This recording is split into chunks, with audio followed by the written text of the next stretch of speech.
Muy buenos días, mis amados hermanos. Por la gracia de nuestro buen Dios estamos despiertos a este nuevo día. Demos gracias. Padre, le damos gracias por el día que nos regala y nos ofrece, por su bondad y su misericordia que es sobre nosotros y sobre toda su iglesia. Rogamos que, Señor, su Espíritu nos siga iluminando nuestra mente y nuestro corazón para comprender su palabra, para deleitarnos en ella y meditar en ella, y sea su palabra, Señor, nuestra fortaleza, nuestras promesas, sea su palabra la esperanza de su iglesia en estos tiempos, Señor. Así pues, disponemos nuestro corazón en esta hora para que su Espíritu Divino nos instruya y nos guíe, Señor. Pues todo, Padre, lo estamos rogando en el nombre de nuestro Señor y Salvador Jesucristo. Amén. Mis hermanos amados, vamos a continuar con nuestras reflexiones en Primera de Pedro, en el capítulo 4 ahora. Iniciamos la sección de los versículos del 1 al 11. Voy a dar lectura, dice la palabra de Dios.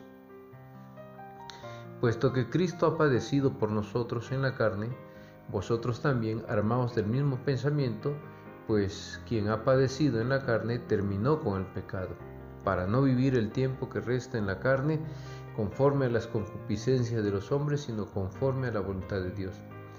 Baste ya el tiempo pasado para haber hecho lo que agrada a los gentiles, andando en lascivias, concupiscencias, embriagueces, orgías, disipación y abominables idolatrías. A estos les parece cosa extraña que vosotros no corráis con ellos en el mismo desenfreno de disolución y os ultrajan. Pero ellos darán cuenta al que está preparado para juzgar a los vivos y a los muertos, porque por esto también ha sido predicado el Evangelio a los muertos, para que sean juzgados en carne según los hombres, pero vivan en espíritu según Dios. Mas el fin de todas las cosas se acerca. Sed pues sobrios y velad en oración, y ante todo tened entre vosotros ferviente amor, porque el amor cubrirá multitud de pecados. Hospedaos los unos a los otros sin murmuraciones, cada uno según el don que ha recibido, ministrelo a los otros como buenos administradores de la multiforme gracia de Dios. Si alguno habla, hable conforme a las palabras de Dios. Si alguno ministra, ministre conforme al poder que Dios da, para que en todo sea Dios glorificado por Jesucristo, a quien pertenecen la gloria y el imperio por los siglos de los siglos. Amén. Todos pasamos por distintas épocas en la vida, como la niñez, la juventud. Después nos convertimos en adultos, jóvenes, y pasamos a la madurez y finalmente llegamos a la vejez. Cada una de estas etapas tiene características muy peculiares, debilidades y ventajas, por lo que tenemos que responder a diferentes desafíos en cada una de ellas. Al escribir este párrafo, el apóstol San Pedro, cuando se dirige a los hebreos, estaba muy consciente del correr del tiempo y de ese fenómeno, por lo que reflexiona acerca de las etapas espirituales de la vida, refiriéndose al tiempo pasado, según el verso 3. Baste ya el tiempo pasado para haber hecho lo que agrada a los gentiles. Entonces aquí la frase es el tiempo pasado. Se refiere a cuando vivíamos sin tomar en cuenta a Dios, y luego apunta hacia adelante. En el verso 2 dice, y del tiempo que resta. Entonces, aquí se está mencionando algunas etapas en la vida de los hombres, el tiempo pasado y luego aquel que se vivía sin Dios, y luego el tiempo que resta, el que se mira hacia adelante. A la luz de ese acontecimiento, les enseña que urge que los cristianos hagan ciertas cosas. ¿Cuáles son sus instrucciones apremiantes en estos versículos? La enseñanza de este pasaje gira alrededor de dos de las etapas en la vida humana: el tiempo pasado y el fin de todas las cosas. El tiempo pasado está descrito en los versículos del 1 al 6 y el fin de todas las cosas está descrito de los versículos 7 al 12. Entonces, aquí hay una enseñanza que gira en las dos etapas de la vida humana. Esa etapa de una vida sin Cristo y la nueva etapa de vida con Cristo, pero que apunta al fin de todas las cosas, la etapa escatológica. El tiempo pasado. Aquí el apóstol Pedro echa una mirada hacia atrás y recuerda a los lectores cómo vivían antes de conocer a Cristo. Estos versículos proveen 3 motivos por los cuales deberían rechazar el pecado del mundo. Primero, porque Cristo nos salvó del dominio del pecado. El apóstol continúa hablando de Jesucristo como el modelo del creyente y dice que Él padeció cuando murió por los pecados. En el capítulo 1, versos 18 al 19, capítulo 2, verso 24 y en el capítulo 3, versos 18. Allí se hace énfasis que Cristo murió por cada uno de nosotros y por nuestros pecados. Así que Jesucristo nuestro Señor se convierte en el modelo del creyente para una vida de santidad. Por la muerte de nuestro Señor Jesucristo en la cruz del Calvario, con ese sacrificio perfecto, Él terminó con el pecado porque llevó sobre sí mismo las transgresiones de todos y venció el poder que tenían sobre nosotros. Antes de la muerte de Cristo en la cruz del Calvario, nadie podía por sí mismo tener una obediencia perfecta o una vida sin pecado. Como lo hemos visto en las reflexiones anteriores, éramos esclavos del pecado, no podíamos hacer lo que queríamos y eso queda claro en las Sagradas Escrituras. Con la muerte de Cristo somos liberados del poder del pecado que se ejercía sobre nosotros. Cristo venció el poder que el pecado y todas esas pasiones tenían sobre nosotros. La nota victoriosa que incluye aquí nos recuerda las afirmaciones hechas en 3:19 y 22, donde dice que terminó de una vez por todas. Esta frase es maravillosa, de una vez por todas. El Señor eliminó toda relación con el pecado. El creyente vive una nueva forma, una nueva manera de entender, de ver y de expresarse en este mundo.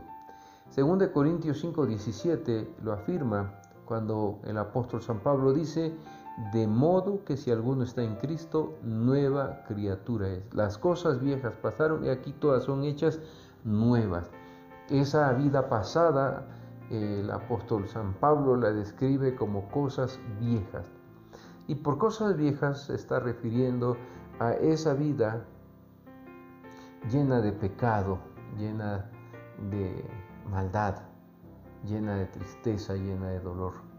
En San Juan capítulo 10 Jesús mismo afirmó: el ladrón no viene sino para hurtar, matar y destruir, refiriéndose en esos términos a la obra de Satanás. Pero yo he venido, luego afirma, para que tengan vida y vida en abundancia. La vida abundante que Cristo ofrece no es posible y nadie la podría comenzar a disfrutar desde ahora si no fuese por ese sacrificio de Cristo, por esa muerte de Cristo en la cruz del Calvario. Con su muerte, Él terminó con el pecado. Le quitó su poder que ejercía sobre nosotros y lo hizo de una vez por todas.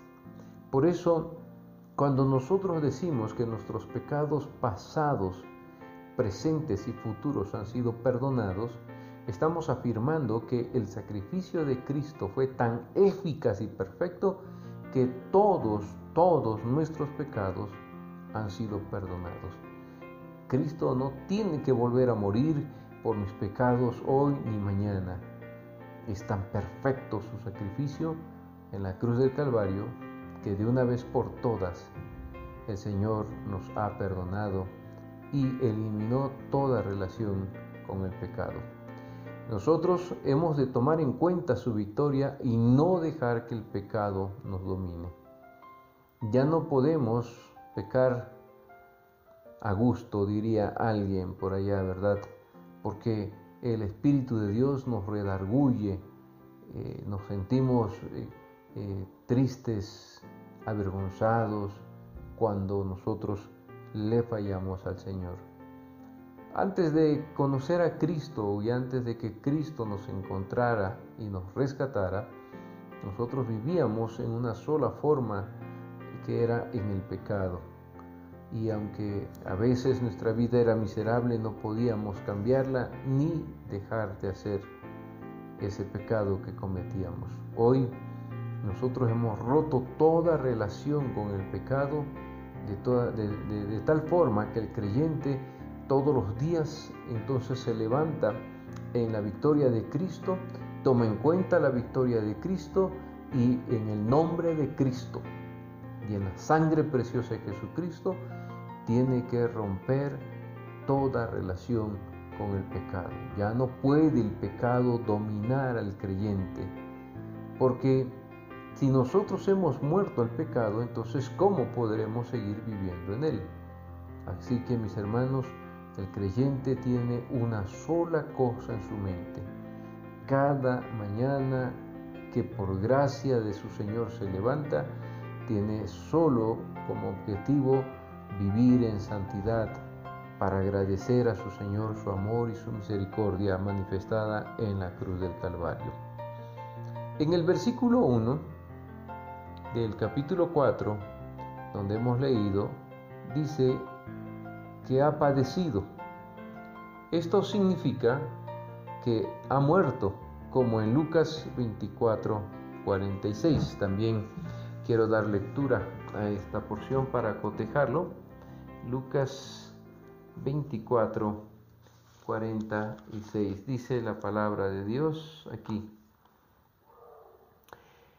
Y les dijo: así está escrito y así fue necesario que el Cristo padeciese y resucitase de los muertos al tercer día.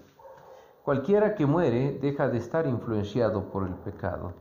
Una vez que uno ha muerto, mis hermanos, el pecado ya no puede tener poder sobre nosotros de ninguna manera.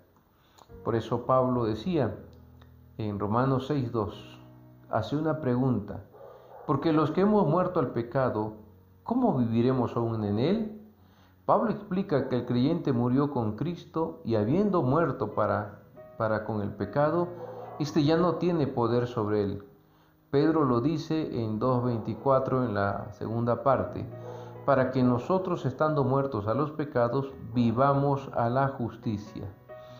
El apóstol nos exhorta a armarnos de este mismo pensamiento porque sabe que nuestra actitud es clave. Tengamos claro que el pecado no tiene por qué dominarnos. Por el poder del Espíritu Santo podemos rechazarlo. Segunda de Timoteo 1:7, porque no nos ha dado Dios un espíritu de cobardía, sino de poder, amor y dominio propio. El poder del Espíritu Santo, que se nos declara en segunda de Timoteo 1:7, es una palabra para poder que se utiliza, es dynamis. Ese dynamis, ese poder, se traduce como capacidad de hacer lo que es moralmente correcto. Solo mediante el Espíritu Divino el creyente puede hacer lo que es moralmente correcto. Sin una relación con el Espíritu, sin una vida en comunión con el Espíritu, nosotros no podríamos rechazar ni resistir el pecado. Damos toda la gloria a nuestro Dios porque nos dio un espíritu de poder, amor y dominio propio. Lo que el hombre antes en su estado y condición miserable no podía, porque lo bueno que quería hacer no lo hacía y lo malo que no quería eso hacía, según Romanos capítulo 7, ahora puede en el poder no suyo sino del Espíritu Divino hacer lo que es moralmente correcto, lo que agrada a Dios. ¿Cree usted esta enseñanza de la Biblia? Si uno ha reconocido a Cristo como su Señor, ya no está obligado a obedecer al mal. Si protegemos nuestra mente con esta seguridad, estaremos armados para triunfar sobre las tentaciones. Hermano, hermana, usted rechace en el nombre de Cristo y en el poder del Espíritu Divino toda tentación, toda lucha y todo pensamiento que se levante en su mente y en su corazón. En el nombre de Cristo, en la sangre preciosa de Cristo, usted rechace toda tentación, toda mentira, todo pensamiento contrario a Cristo y a su palabra sea rechazado en el nombre de Cristo. Y usted tiene poder, tiene que creer que usted tiene el poder del Espíritu Divino. Satanás no tiene parte ni suerte ni en la iglesia ni en el creyente, porque él fue derrotado. Ahora el creyente vive una nueva vida bajo la guía y dirección del Espíritu Divino. Mis amados hermanos, si alguno ha caído en el engaño del maligno y siente que no puede y cree que no puede, hoy el Señor le dice que todo lo puede en Cristo que lo fortalece. Levántese en el nombre de Cristo, pida perdón y adore a su Señor. Dios le bendiga, mis hermanos. Si el Señor lo permite, mañana continuamos con nuestras reflexiones.